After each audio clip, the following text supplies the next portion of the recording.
los últimos días hemos visto un revuelo inusitado porque en otros países de la región ha habido violencia conducida por factores colectivistas asociados a grupos internos civiles y militares en algunos países. Ecuador, Chile, una amenaza continua en Colombia, una amenaza y efectiva en el Perú cuando sacaron del poder al presidente Kuczynski por corrupción y otra serie de delitos que se le acusaron. De eso quiero hablar más tarde. Entonces, yo quiero hacerle a ustedes un pequeño resumen histórico de lo que yo manejé, o lo que se manejó en Miraflores y en las Fuerzas Armadas en el periodo que yo era militar activo al servicio de la nación. 1989 cae el muro de Berlín, comienza el proceso de la perestroika, la Unión Soviética se retira de Cuba, deja Cuba sin el alimento económico para poder mantener la revolución y a los ciudadanos. Fidel Castro tenía que buscar un recurso financiero urgente en la región o algún país que lo apoyara. Estaba en el gobierno venezolano el presidente Carlos Andrés Pérez. En 3 oportunidades estuve escuchando al presidente Pérez hablando con el presidente Bush padre sobre el problema de Medio Oriente, Saddam Hussein, Libia, América Latina, Cuba, Nicaragua, etcétera, etcétera. En todas esas conversaciones yo escuchaba y escuché el nombre del Foro de Sao Paulo. Pero me llamaba la atención que en el sector militar, de alto mando militar que yo conocía, y en los sectores políticos que también conocía, y las discusiones políticas públicamente hablando, nadie hablaba del Foro de Sao Paulo. El Foro de Sao Paulo fue fundado en el año 1989-1990. Lula, los partidarios de Allende en Chile, los de izquierda en Venezuela, o los colectivistas en Venezuela, en Colombia, en todos los países habían facciones y grupos asociados a ese Foro de Sao Paulo, creado por instancia de Fidel Castro. Inclusive políticos actuales en la oposición venezolana eran partícipes de ese foro. En esa época derrocaron al presidente Maguad en Ecuador, al presidente La Rúa en Argentina, a Sánchez de Lozada en Bolivia, a Salinas de Gortari en México, a Collor de Mello en Brasil, todos bajo la figura del neoliberalismo, lo dañino para las sociedades y la impronta extranjera colonialista de ciertos poderes internacionales en los países de América Latina. Carlos Andrés Pérez también fue derrocado, aunque digan que no, fue derrocado por las facciones colectivistas que habían en los partidos Acción Democrática, COPEI, la izquierda o los famosos masistas, Causa R, etcétera, etcétera, que había en Venezuela. Bueno, derrocaron a esos presidentes, comenzó una ola de penetración ideológica en nuestros países y pintaron casi todo el continente de rojo, casi todo. Se salvaron algunos países de ser pintados, pero fueron penetrados. En Venezuela hubo una reunión de todos los miembros de la izquierda latinoamericana, de la cual yo tuve una copia con nombres y apellidos por países y por partidos, y la consigné ante el Departamento de Estado, porque veía en ese entonces, 2002, cómo se estaba proyectando esa penetración abierta en las narices de los venezolanos sin que nadie tuviese la opción de opinar.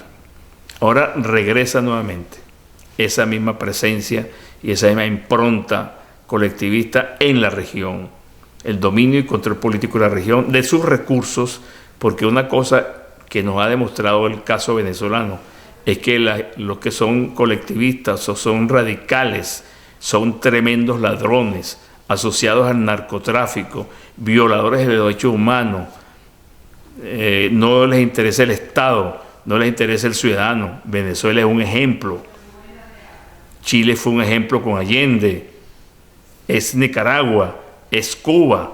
Entonces lamento y rechazo que nuestros dirigentes políticos, dirigentes sociales, entre comillas, que vamos bien, no se den cuenta de la penetración de este grupo maléfico, malévolo y terrorista en América Latina. Lo que ocurre en Chile, en estos momentos, lo que está ocurriendo en Ecuador, es el reflejo del Caracazo en Venezuela. 1989, la proyección, el mismo modus operandi, la infiltración, con la diferencia que el gobierno de Hugo Chávez, o el régimen de Hugo Chávez, infiltró vía embajadas desde el año 2000 a todos los países de la América de esas corrientes radicales, equipados y armados para producir este tipo de disturbios. Con razón, el gobierno brasileño expulsó a un embajador venezolano. El gobierno chileno expulsó a un embajador coronel venezolano. El gobierno de México expulsó también a un embajador venezolano porque lo descubrieron en esa acción subrepticia de ir penetrando los tejidos sociales y las instituciones, como lo hizo Fidel Castro en Venezuela, en las narices de todos los políticos venezolanos y todos los militares de entonces.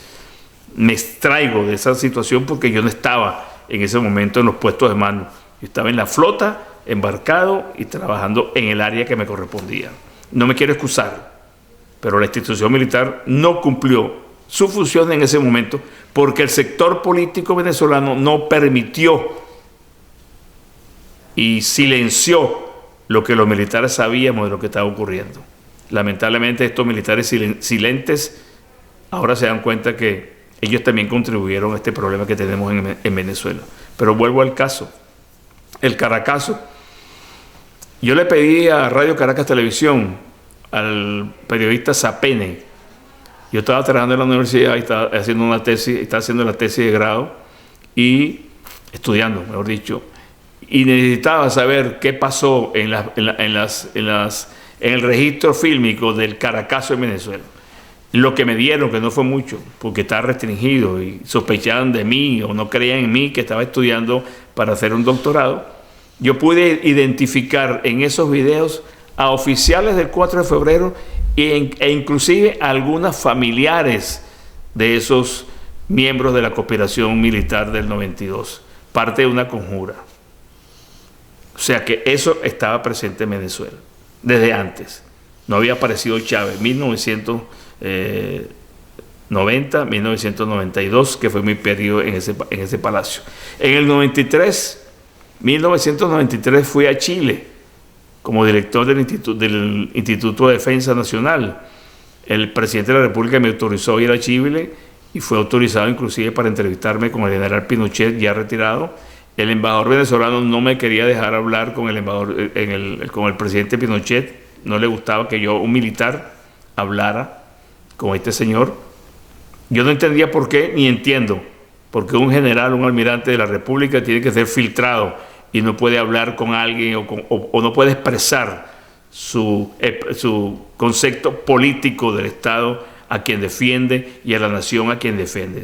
Es un concepto para silenciar a los militares profesionales, básicamente. Repito, fui a Chile, me entrevisté con el general Pinochet en su casa. 4 cosas me dijo. Me dijo lo siguiente: ¿qué quiere usted hablar conmigo?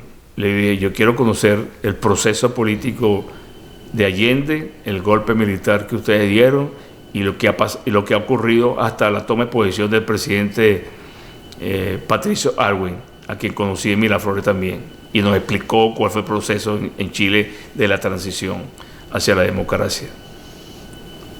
Pinochet no le quitó la libertad a los chilenos.